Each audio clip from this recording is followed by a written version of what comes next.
This is lecture 3 on NMR spectroscopy. We have learned so far that for a proton the value of I, that is nuclear spin quantum number, is equal to 1 by 2. The total number of spin orientations which a nucleus can have is given by 2I plus 1, and for a proton there are in total 2 into 1 by 2 plus 1 means there are 2 spin orientations which the nucleus can have. These spin orientations are: one is the state when the nucleus is orienting in the direction of the external magnetic field. This is the direction of the field B0. This state is known as alpha, where the value of I is equal to plus 1 by 2, means the nucleus is orienting in the direction of the external field. And the second is when the second state is known as beta state, when the nucleus is orienting in a direction which is opposite to the direction of external magnetic field. For this the value of I is equal to 1 by 2. So whenever the nucleus absorbs energy, it jumps from alpha state to beta state, and this process is known as flipping of the proton. Flipping of a proton.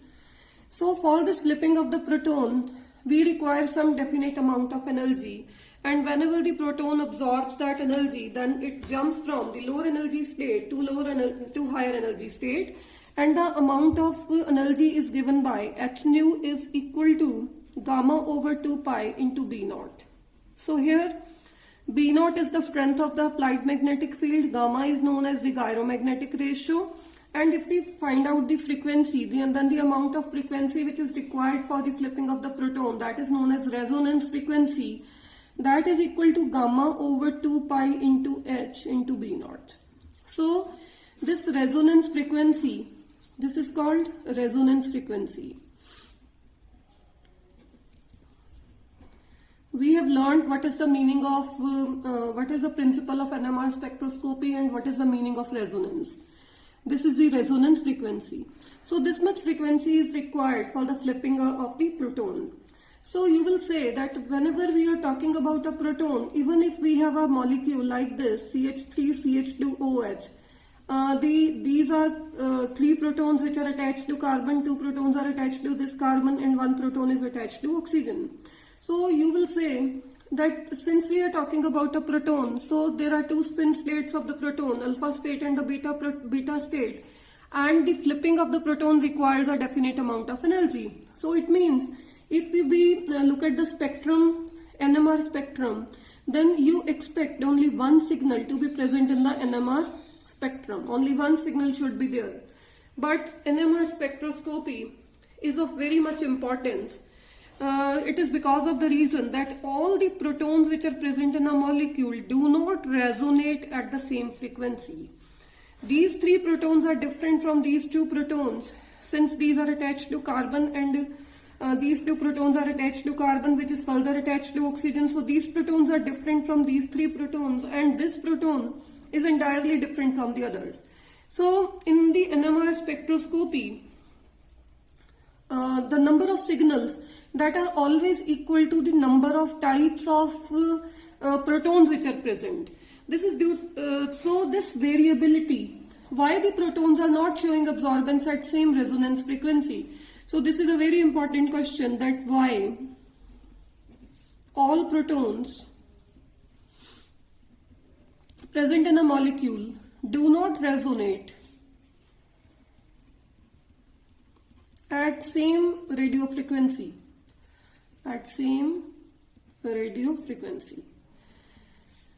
So the reason is that the protons in a molecule are surrounded by electrons, and these exist in slightly different electronic environment from one another. So what is the reason for this?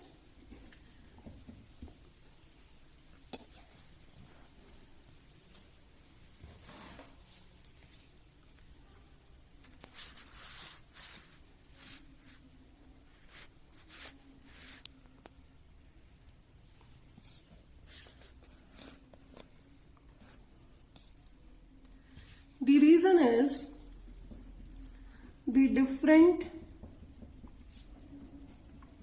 electronic environments of one proton from the other.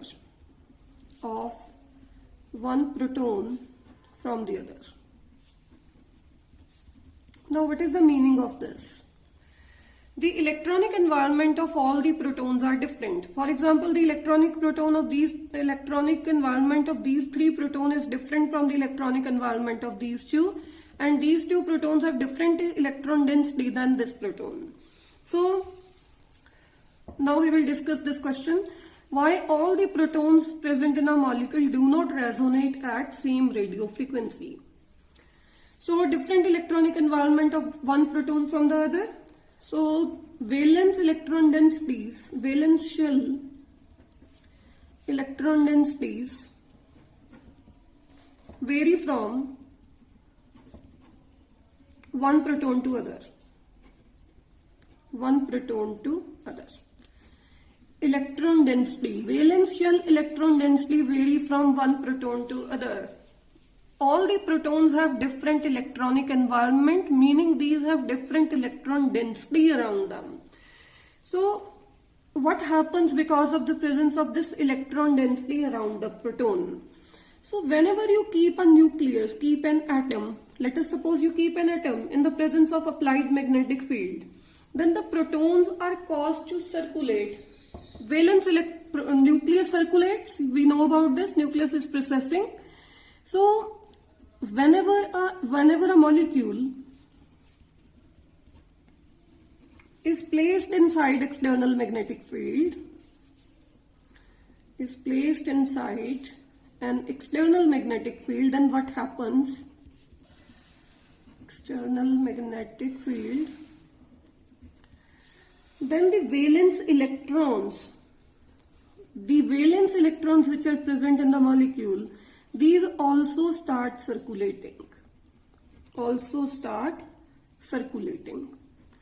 And this circulation of these valence electrons is known as local diamagnetic current. This is called local diamagnetic current. This local diamagnetic current is caused because of the movement of these valence electrons whenever any molecule is kept inside a magnetic field. And this local diamagnetic current, because of the circulation of valence electrons, this will generate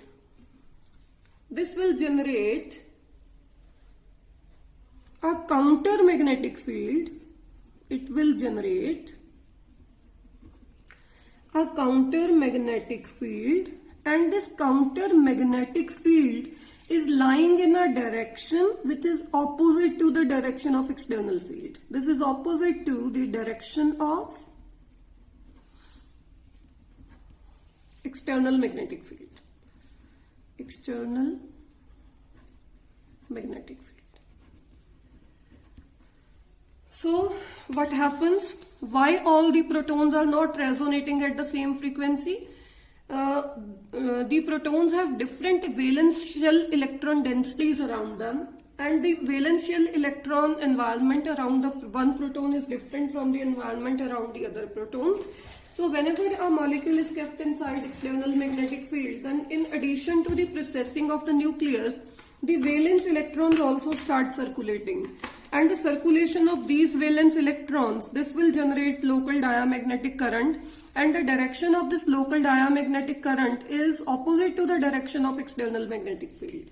And this effect is known as diamagnetic. This effect is known as diamagnetic shielding. All this is known as diamagnetic anisotropy. Diamagnetic anisotropy. So whenever you are keeping a molecule or an atom in external magnetic field, then the electrons which are present, these electrons also start circulating, and the circulation of these electrons produces a local diamagnetic current, and the direction of this local diamagnetic current is opposite to the direction of external magnetic field. This is known as diamagnetic shielding, or this is also called diamagnetic anisotropy.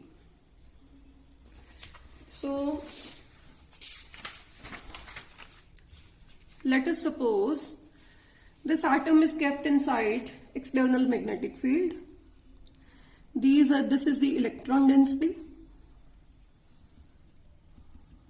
This is the valence shell electron density.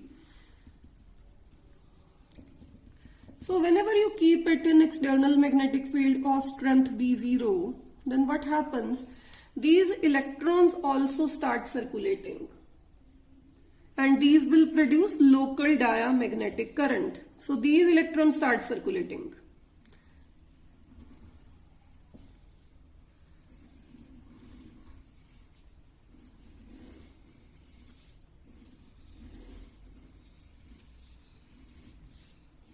See, this is local diamagnetic current. This is the direction of external magnetic field, and this is B0, which is applied. So this is local diamagnetic current, and the direction of this current is opposite to the direction of external magnetic field. See, this is in the downward direction, whereas the applied magnetic field is lying in the upward direction. So this will generate, this is called local diamagnetic current, and this local diamagnetic current will generate secondary induced magnetic field. This will generate secondary induced magnetic field. And this secondary induced magnetic field is lying in a direction which is opposite to the direction of external field. So, how much field will be experienced by the proton? That is not always equal to B naught. So, B net is the magnetic field which is experienced by the proton. This is equal to applied magnetic field minus Bi. What is this Bi? This is the induced magnetic field, and this induced magnetic field is generated because of local diamagnetic current. Because of local diamagnetic current, and this local diamagnetic current is created by the circulation of electrons, valence electrons. So the circulation of this valence electron generates induced magnetic field, which is given by Bi, and the net magnetic field which is experienced by the proton will be equal to applied magnetic field minus Bi. The magnetic field which is generated by the circulation of these valence electrons is known as secondary induced magnetic field, and the direction of the secondary induced magnetic field is opposite to the direction of the external magnetic field. So because of this diamagnetic anisotropy, each proton in a molecule is shielded from the applied magnetic field. This proton will be shielded from the applied magnetic field to an extent that depends upon the electron density which is surrounding it. See, let us suppose we have two different protons. One is CH3, CH2Cl. We have this molecule. Let us suppose the applied magnetic field B0 is equal to 10. Since Cl is electron withdrawing in nature, so this proton will have lesser electron density, and this proton comparatively, these protons, these will have more electron density on them. So the electrons which are surrounding these protons, these will circulate, and the electrons which are surrounding this will also circulate. So let us suppose the induced magnetic field be induced on this paired proton, this, that is equal to 4 Tesla. And the induced magnetic field which is experienced by the other proton, H, if I call it A, this is B, this is HB, HA. Since the electron density here is more, so that this electron density will generate induced secondary magnetic field, and the direction of this induced magnetic field is opposite to the direction of external magnetic field. Let us suppose this value is 6 Tesla.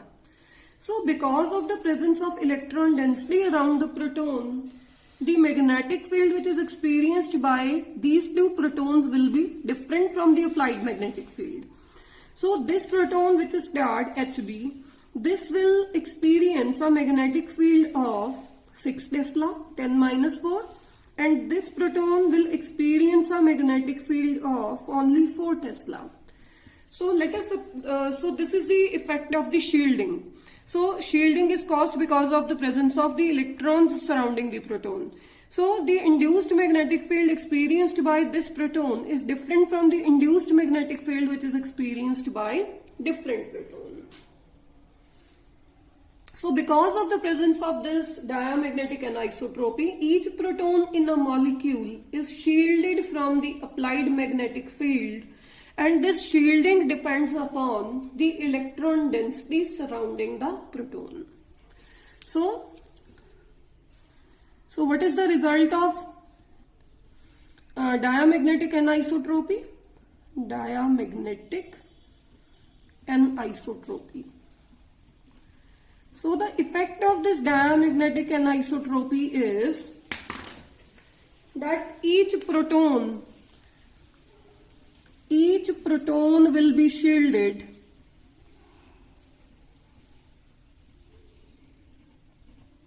from applied magnetic field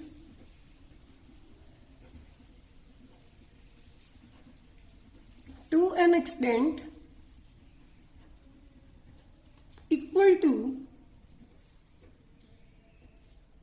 the electron density, to an extent which depends upon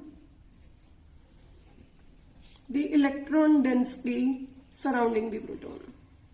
Electron density surrounding the proton.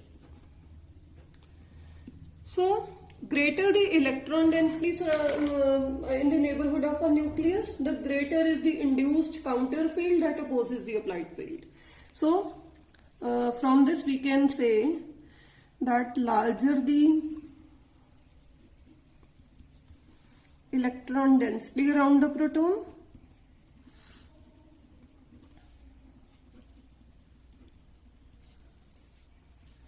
larger will be the shielding, or larger will be the value of B induced,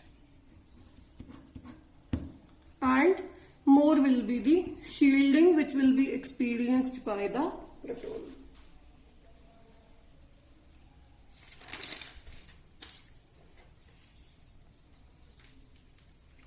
Now,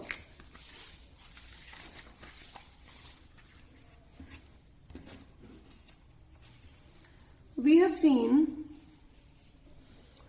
that in the presence of external magnetic field, the nucleus is precessing at some frequency, at some radio frequency. So, due to the shielding of the proton, the shielding which is caused because of the presence of electron density around the proton, because of the shielding, the nucleus, here we are talking about proton nucleus, the nucleus will experience a smaller value of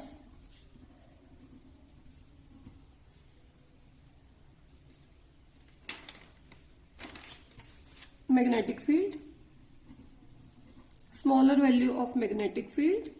This is B net is equal to B naught minus B induced. So this induced magnetic field is because of the presence of the electrons around the proton. These electrons also start circulating in the presence of external magnetic field. If the value of B induced is more, this is acting in a direction opposite to the direction of external magnetic field. So the magnetic field which will be experienced by the proton will decrease. So if the magnetic field which is experienced by the proton decreases, then as we know that nu is equal to gamma over 2 pi into h into B naught.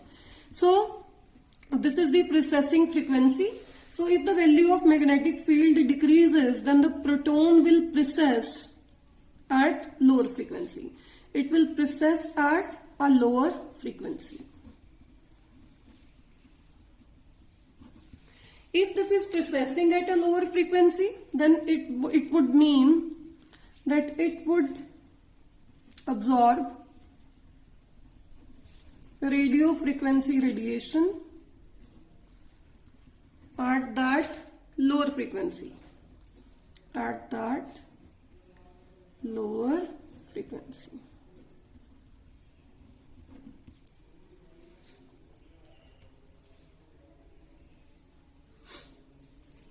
Whenever we are taking the NMR spectrum of a particular organic compound, then this can be done by two different methods. First method is since these values are related to each other, so first method is we can keep the radio frequency constant and we can vary the field. So at a particular value of the field strength, the processing frequency of the proton will match the amount of energy, so this will absorb that energy and will show a signal. And the second method is we keep the magnetic field constant and we vary the radio frequency. So when we are varying this radio frequency, then at a particular value of the frequency, the proton will absorb energy and will flip from alpha state to beta state. So most of the times we keep radio frequency constant and this magnetic field strength is generally varied.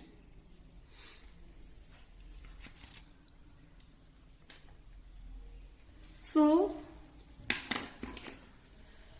we have seen, if we take this example, CH3CH2OH, there are three different types of protons, but each proton differs from other in the on the basis of the electron density around it. So each proton in a molecule is in a slightly different electronic environment. Each proton has a slightly different electronic environment,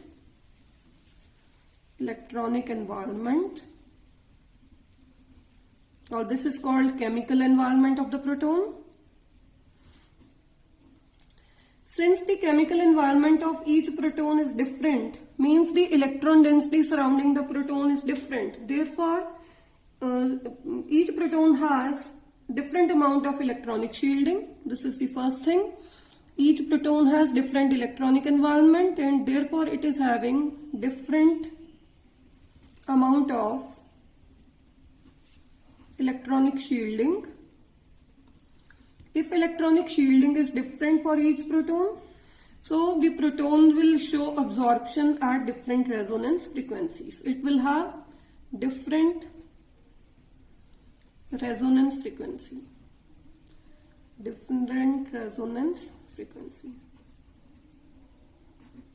So that is the uniqueness of NMR spectroscopy, that one proton will differ from the other proton in its chemical environment and will show absorption at different radio frequencies. The electronic environment around this proton is different from the electronic environment around this proton, and this is different from this. So that is why in the NMR spectrum we will see three different signals, and these three protons will not absorb at same radio frequency but will absorb at different radio frequencies. So the NMR spectrum will show three signals. One because of one proton, other because of other proton, and the third signal will be because of the third type of proton. Now let us suppose we have this molecule. One is CH3Cl and the other is CH3F. Fluorine is more electronegative in comparison to chlorine. So electron density around these protons will be different from the electron density around these protons. So electron density around this proton will be lesser because of electronegative nature of this, which will attract electron density towards itself and will decrease electron density in the vicinity of this proton. And these protons have relatively higher electron density around them. So because of the lesser value of electron density, B induced will be less, and in this case the induced magnetic field will be more.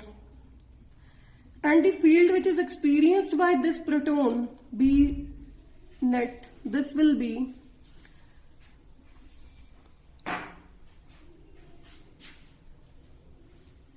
and the magnetic field which is experienced by this proton is B net. So this B star net, this will be greater than B net.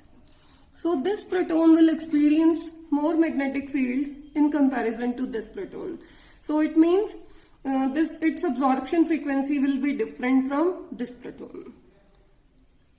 So if we talk in terms of resonance frequencies, this proton will process at higher frequency and this proton will process at lower frequency, because the magnetic field which is experienced by this proton will be more than the magnetic field which is experienced by these protons, because electron density around these protons will be higher. So the difference between the resonance frequencies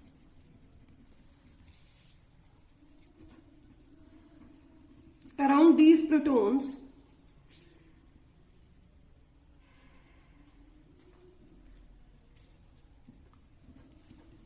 of protons in CH3Cl and CH3F. What is the difference in the resonance frequencies of these two? The difference in the resonance frequencies of these two protons is 72 Hertz. Since the frequency is directly related to magnetic field, whenever we are applying a magnetic field of 1.41 Tesla. So this magnetic field of 1.41 Tesla corresponds to the radio frequency of 60 megahertz. So whenever we are using a NMR spectrometer which is having a magnetic field strength of 1.41 Tesla, or the radio frequency source is operating at 60 megahertz, then the difference in the resonance frequencies of these two protons is 72 Hertz. So this difference is very, very small in comparison to 60 megahertz radio frequency of the radio frequency source. So what is the difference? 72 Hertz is the difference in the frequency of these two protons. So in comparison to a 60 megahertz instrument, NMR spectrometer, this comes out to be only approximately, this will be 1:10 raised to the power 6, because megahertz is equal to 10 raised to the power 6. So this difference is approximately 1 picometer. So these two protons, that is CH3Cl and CH3F, these two protons have a difference of radio frequency of only 1 ppm. So this difference in the radio frequency, resonance frequencies of these protons is very, very small, and this is very difficult to measure. So no attempt is made to measure the exact resonance frequency of any proton. Kade bhi proton the exact resonance frequency is never measured. What we do, we use a reference compound.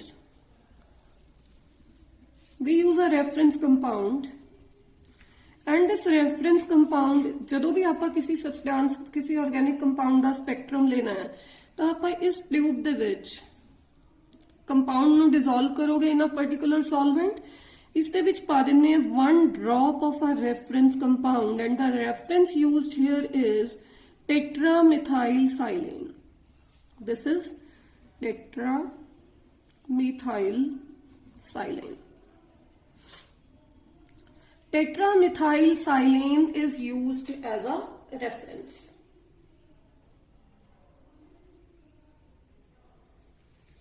So, let us suppose we have CH3Cl and we have CH3F. Then the resonance frequency of this proton, CH3F proton, with respect to tetramethylsilane is measured. And this resonance frequency of this proton is measured with respect to the standard reference compound. So in other words, frequency difference is measured directly. दोनों दे विच difference ना देख के, because the difference in the resonance frequency of this proton and this proton is very, very small. This comes out to be approximately 1 parts per million. So rather than measuring the difference in the radio frequencies of these resonance frequencies of these two protons, the resonance frequency of each proton is measured with respect to a reference compound. Now the question can come, this is a very important question, why tetramethylsilane is used as a reference compound, is used as a reference compound. किसी होर नू reference क्यों नहीं लेंदे, इसनू क्यों reference लेता जाता? So first is, it has 12 equivalent protons. 12 equivalent protons. अगर आप टेट्रामिथाइलसाइलेन की गल करिए तो this is CH3 silicon CH3 CH3 CH3. All the protons are identical, so it has 12 equivalent protons. So the signal in NMR spectroscopy depends upon the number of protons. So more the number of protons, more will be the intensity of the signal. अगर number of proton घट होंगे तो signal की intensity घट होएगी, अगर number of protons ज्यादा होंगे तो सिग्नल की इंटेंसिटी भी ज्यादा होएगी. So here 12 equivalent protons are present, that is why the signal will be very, very intense. Second reason is, this is miscible with almost all organic compounds. Miscible, its miscibility. किसी भी compound दे विच पा दोगे, this will be miscible. Third reason is, once you record the spectrum, you want to remove tetramethylsilane from the organic compound, this is easily volatile. It is very much volatile in nature. The fourth reason is, these protons are highly shielded protons. These are highly shielded protons. So no other compound at that time was known which had better shielded hydrogens than TMS. No other compound was known which was that much shielded as the protons which are present in tetramethylsilane. So see, this is tetramethylsilane. Its signal is fixed at 0 ppm, 0 parts per million. This is the signal for tetramethylsilane. So this is how the NMR spectrum looks like. This is, let us suppose, 1 ppm. This is 2 ppm. This is 3 ppm, 4, 5, 6, and so on. So tetramethylsilane protons are highly shielded, so that is why it would mark one end of the range. एक JD इसकी, let us suppose 10 ppm तक signal जाता है, 10 ppm, तो एक and है जेड़ा उसके उत्ते क्या प्रेजेंट होता है, टेट्रामिथाइलसाइलेन. और जेड़ा टेट्रामिथाइलसाइलेन है, इसके सिग्नल नू आपां किन्ने दे इक्विवेलेंट लैंदे हैं, 0 ppm they. So these are the reasons why tetramethylsilane is used as a reference compound.